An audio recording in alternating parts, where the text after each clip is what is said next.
Hello everybody, this is CJ Wiley with More Adventures on the Road. I'm here in North Carolina, which is quickly becoming my favorite pool state. It's amazing what's going on here right now. I got other friends that are here that are professional gamblers, and I got two that I know real well, and they're both getting action all the time. And Raleigh, Goldsboro, and I'm here in Sanford, which has one of the nicest little pool rooms I've ever been in. But what really makes it special is the history and memorabilia that's on the wall, and the owner of the place, Jimmy, is just should be a national treasure when it comes to pool.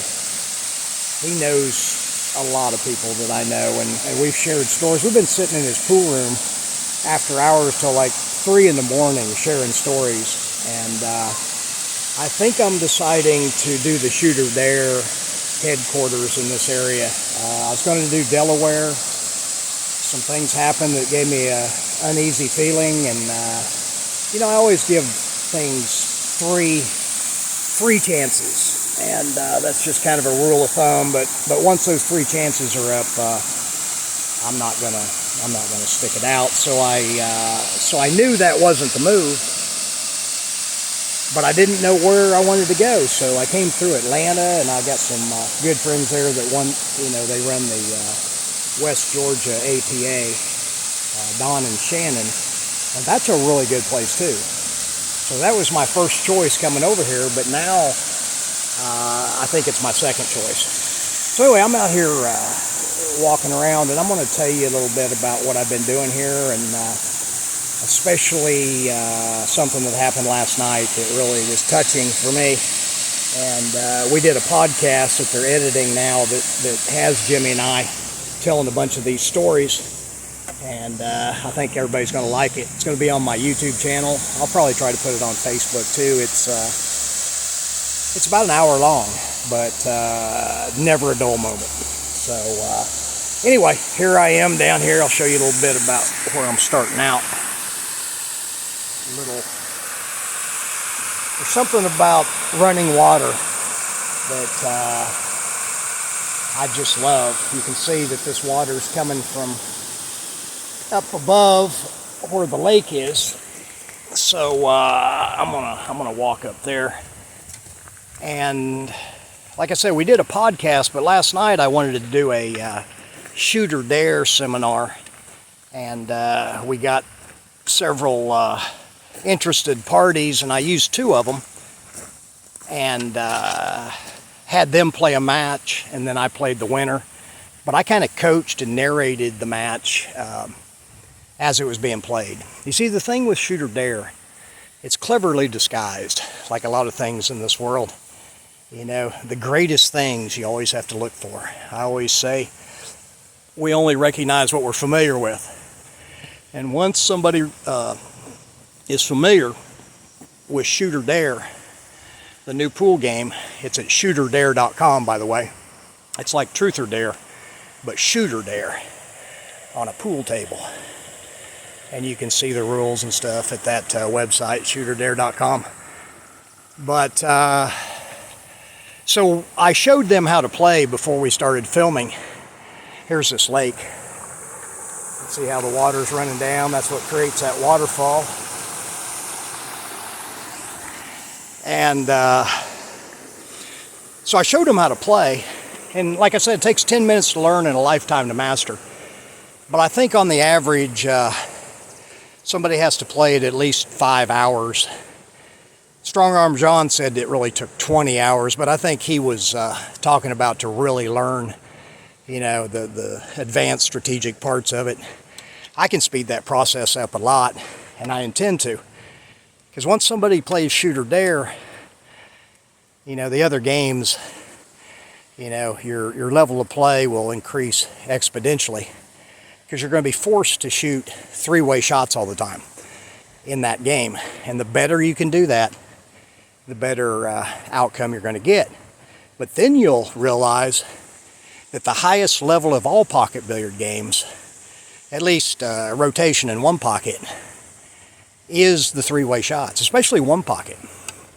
One Pocket just has too many slow times to put it on TV, and my whole goal is to get it back on a major television network. Not necessarily ESPN, but we may do that. I know how to do the TV deals. I've done lots of them in the past, and it's not a problem. People ask why pool isn't on TV, and they got all kinds of answers to that. But really, it's just that nobody's put together a proposal and propositioned the stations, because all they care about is how many people are going to watch and the demographic, and basically, back when I was doing TV events, it was $60,000 for an hour of ESPN, but you got 16 commercials.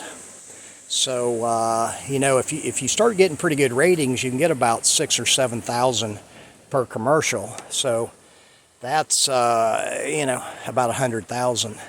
So you pay them the 60, you got 40 left to be able to pay for the tournament and the players, and then make some profit for the work you have to do.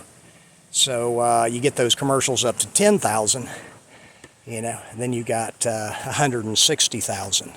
You pay them the 60, you got 100,000. So that's basically how it works. But I got some other ways that I negotiate with them where I don't have to put up the 60,000, and that one I'm going to keep to myself right now. But I've done it several times back when I was doing TV events.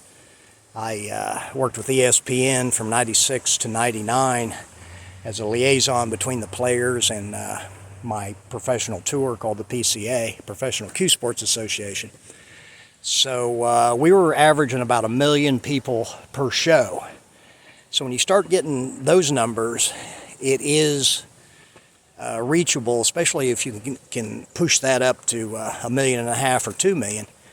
To get 10 or those Super Bowl commercials go for $500,000 a 30-second spot.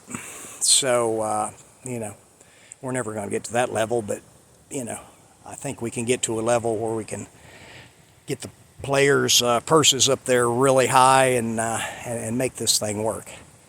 So anyway, last night I showed these guys the ShootorDare. Here's this lake. This little thing. I was trying to go out there, but it's closed down. But how beautiful is that? Perfectly, it's like a mirror. Perfectly level water. Like sea level. Everything's level. Anyway, I showed these guys the game, and these two were friends, and they were really funny. So they were bantering back and forth a lot, and it was hilarious, because the way the game also is formatted when you're doing these dares, there's a period of time there where we're going to encourage the players to show some personality and rib each other. Just don't be crass or politically incorrect or anything like that.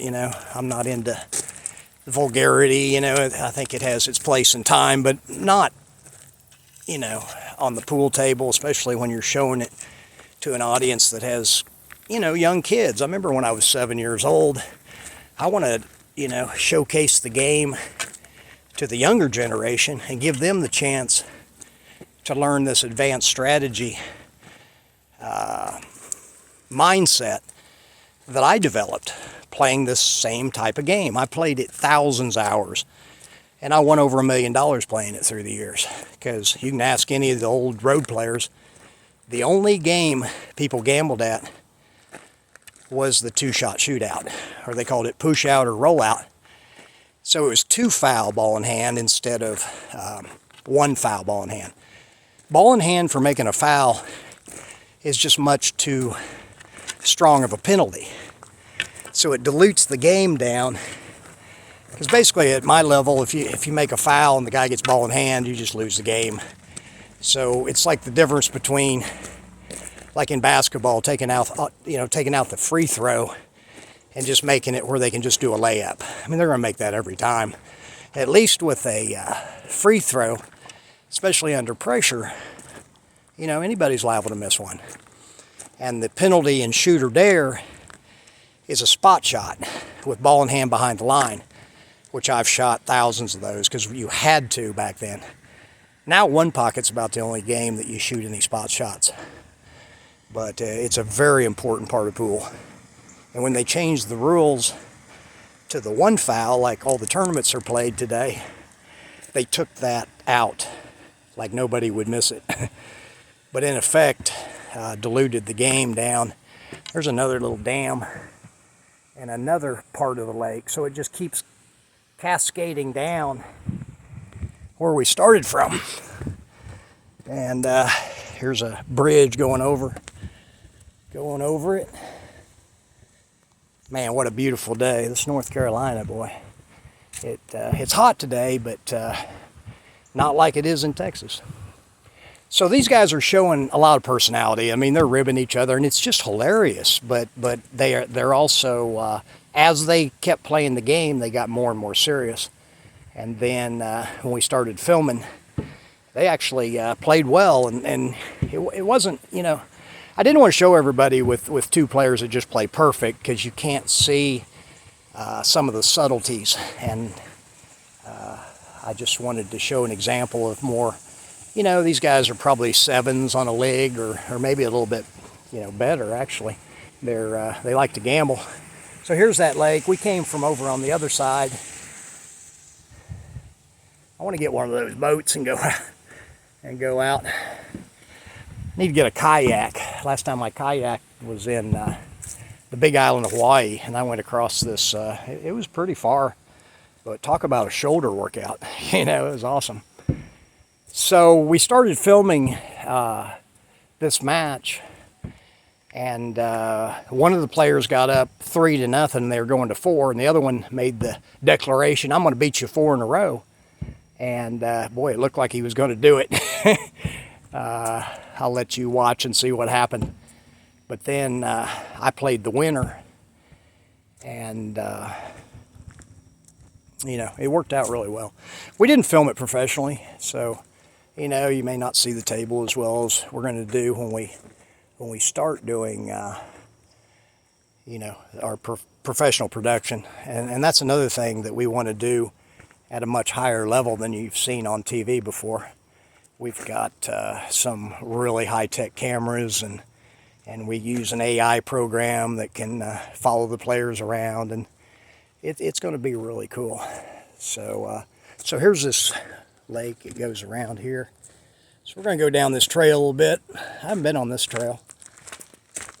So anyway, we filmed that match, and what I talked about, you know, or referred to at the beginning of this, something was said there that I think is the best testimonial I could get. One of the players had told me that he just got married like 3 months ago, and he loved his wife, and he's sincere, I could tell, but he said there's one issue: she doesn't like pool, and he loves it. So I told him, I said, you know, with mostly women just want your attention, you know, if you just go out of your way and give her a little extra attention, I think she'll probably be okay with you taking some personal time to play pool. And that's, you know, important for a relationship, for both of you to have hobbies away from each other. And then you got something to talk about that you know, you have a passion for. And so anyway, after it was over, his wife came up to me, and you could see it in her eyes, man. She was, you know, you can tell when somebody's passionate about something, they have a glow in their eyes. And she said, you know, I don't really understand pool. I never have liked it because I just don't get it. But this game, she said, I couldn't take my eyes off the table. She said there was always something going on. And like I said, the whole thing about getting pool into the public eye and popular is the entertainment and excitement value. And this game has a lot of it. So, but, you know, and she kept on and just said, you know, basically she had changed her opinion about the game of pool, just seeing it in a different format, one that she could understand, because the game is easy to understand when you're watching. The rules are different. I say it takes 10 minutes to learn and a lifetime to master, but, you know, within an hour, especially if you watch some of my coaching sessions, you'll get the rules, and it'll start making more and more sense, because it's all designed to bring out the best aspects of the game. which is the shot making, the battle for the first shot between the two players. You need that, like a boxing match. You need that battle every time. And you get it playing one pocket, but you don't really get it playing like 9-ball or 10-ball. Once in a while, they'll have some safety battles, but they're not the same with the kicking and the type of safeties that are done in that game. The type of safeties in ShootorDare are different, and they're more sophisticated.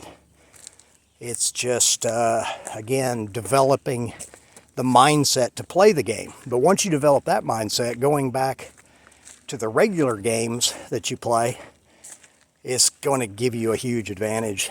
It's like, you know, you'll see it with a different perception. Like what I see on a pool table compared to other players, unless they're champion players, I look at everything a little different. And that's what I teach, especially, you know, the fundamentals that the pros use are not what is taught and has been taught at the amateur and intermediate level. So, especially the foundation, you know, you have to have a strong foundation to be able to build your game as high as your potential. Because everything, just like a house, you know, if that foundation is off, then it doesn't matter how well you build the rest of the house under pressure. It will start to crumble. So that's what you want to do in developing your own game, is to make it pressure proof. And when I'm playing a lot, I actually play better under pressure, but it's really because I just really lock into those fundamentals so that I'm getting down on the ball the same every time. I've got the same tempo, and I create the same angles when I'm running out if I can. And I'm just trying to do, you know, consistency is doing the same thing over and over. And that's what I do with my pool game, and that's what I teach, is a way that eliminates a lot of the moving parts, where you can get down on the ball and shoot right out of the center of your vision. It's a lot like shooting a pistol. You know, the old time teaching was more like shooting a rifle, but that makes you cock your head, and I think it does, you know, your dominant eye will have an effect on that style. What I teach is more like shooting a pistol out of the center of your chest, where your eyes work together. So you can cut balls the same to the right as to the left. Because if somebody's stance is off, generally they'll cut balls better in one direction than the other. I mean, I can tell by watching them play a little while. And if I was gambling with them, I would exploit that. I would, you know, especially playing the push-out rules, because you have a choice of pushing out shots a lot of times where they can cut the ball to the right or the left. So you want to develop your approach when you're down on the ball so that your eyes are working together and it doesn't matter which way you're cutting the ball. So anyway, when I told Jimmy, who's the owner of the pool room, how, you know, about this game, he said, first thing he said, I think it'd be too slow. And I didn't want to argue with him. I just said, man, you know, wait till you see it. I said, you know, the games are going to average anywhere from 3 to 4 minutes. 5 minutes, I think, would be a long game. So they're pretty short. We call them bite-sized chess matches. Or they're like bite-sized one-pocket matches, because it gets right down to the nitty-gritty every single game. And every game starts with a dare, which is the push-out, where you're daring your opponent to shoot. And if he doesn't want to accept the dare, he gives it back to you. Basically double dares you to shoot it.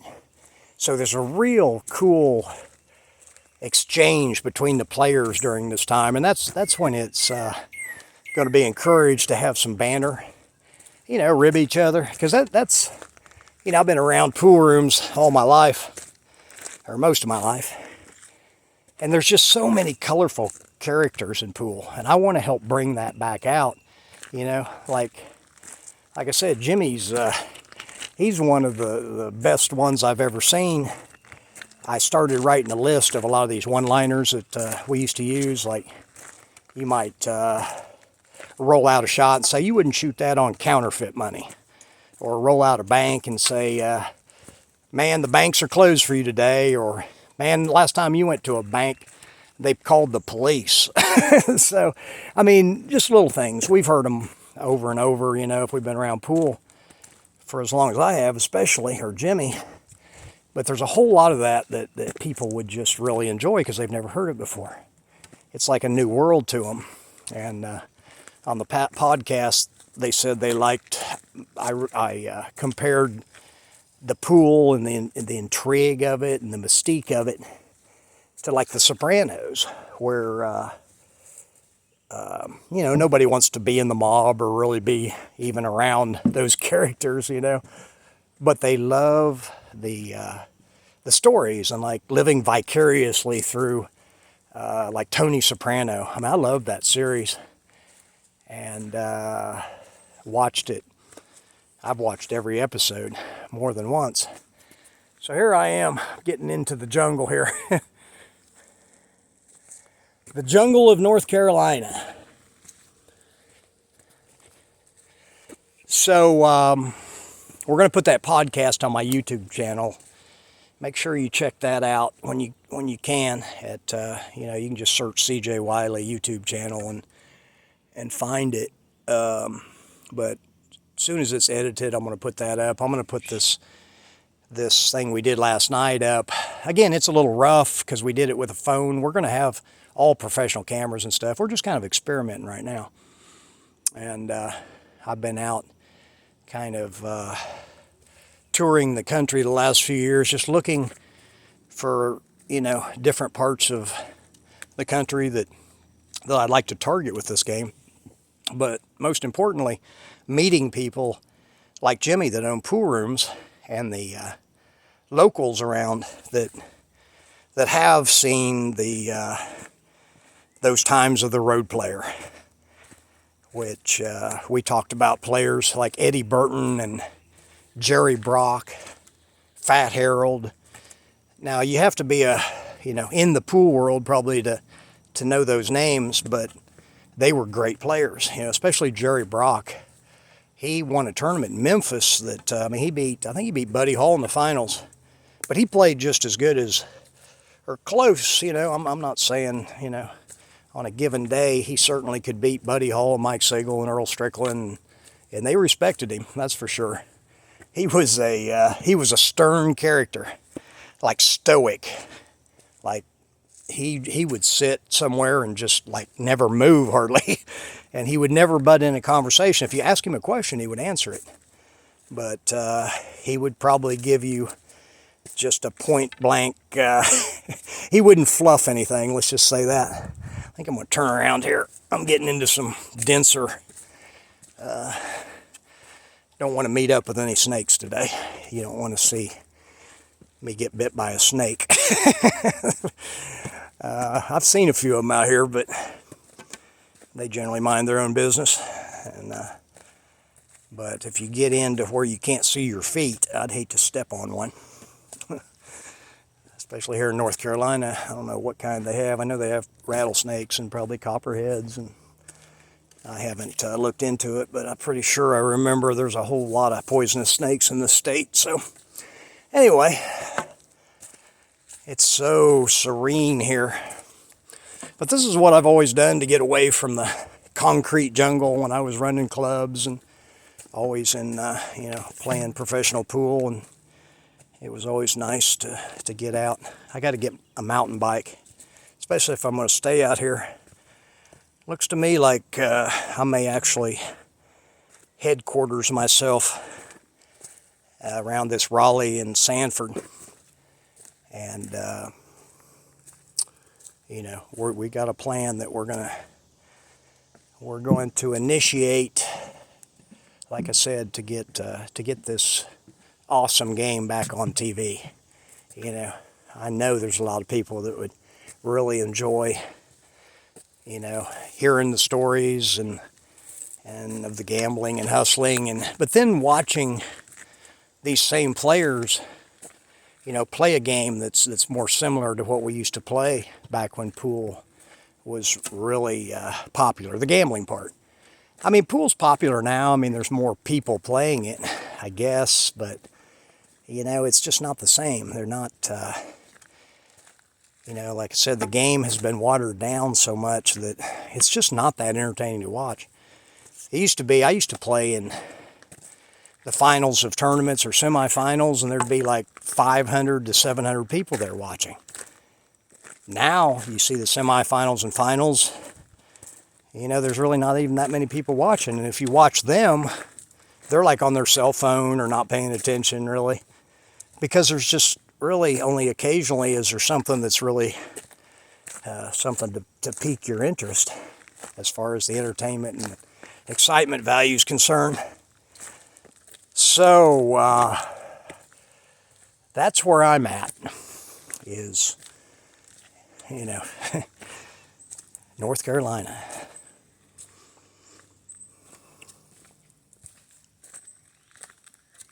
There went a deer. Anyway, I hope you're having a great week. And got a lot of stuff on my mind I'm starting to sort through. Like with Jimmy, sometimes I'll be talking to him and I'll be thinking of 3 things at once, and I'll get excited and then I'll forget what my point about the first thing I was talking about. But it's been a blast.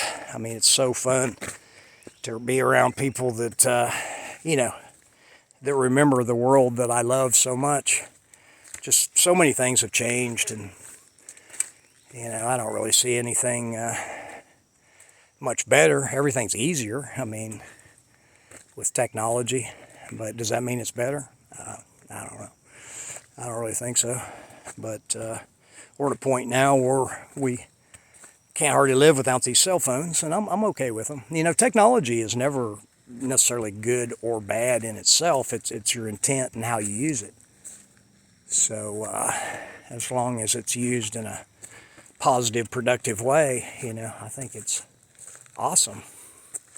But if it's used to, you know, control people and I could give a 2-hour lecture on that subject, but I don't want to get into that. But this is so beautiful.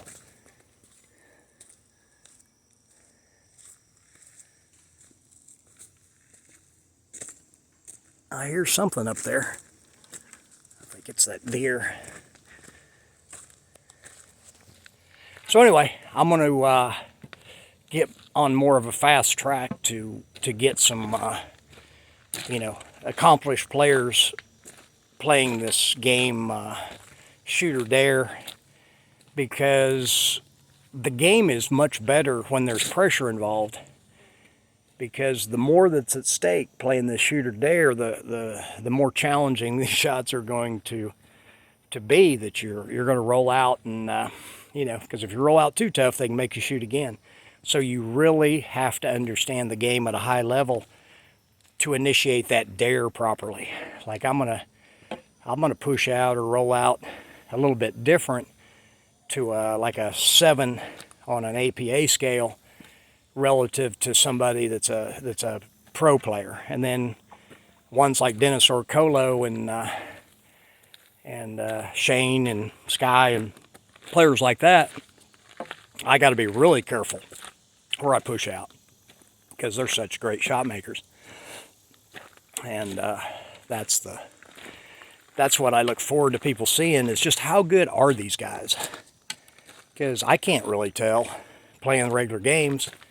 Because if they break super good, they really don't have to do much strategic, and especially the thinking part. You know, there's really not anything in the rotation games that's equivalent to the push out for the first dare. Playing ShootorDare. Anyway, if you have any questions, let me know. And look for these videos to come out on my YouTube channel. I'm going to try to, I think I can get one of them up today. My partner has it right now, and he's got to download it, and he, you know, it's in a format that I'm not familiar with. I'm working with some guys here in North Carolina that are pretty, accomplished with filming, but, we just didn't want to set up a set and lights and all that kind of stuff. So, it is what it is. But as we get into this, we're going to, it's going to be fun to showcase the game, as we have it envisioned, which will be much different than what anybody's seen before. And that's about it. I'm going to do my little workout and walk about another mile probably, and then they got a tournament at Speakeazy tonight I'll probably play in. They have one every Tuesday and Thursday, and they actually want me to play in it. I always ask because, I go into areas where I'll win one tournament and they'll bar me. And then I'm in areas where they'll pay me to play in the smaller tournaments. And then I'm in areas where they just really want me to play because, they love the competition, which that's what I appreciate. This game has got so handicap reliant that a lot of people really just aren't encouraged to find out what the game is like at the deepest level. And that's where, the treasure is, at the deepest level of pocket billiards. You know what I'm saying? The game is the teacher. Till next time, this is CJ. Later.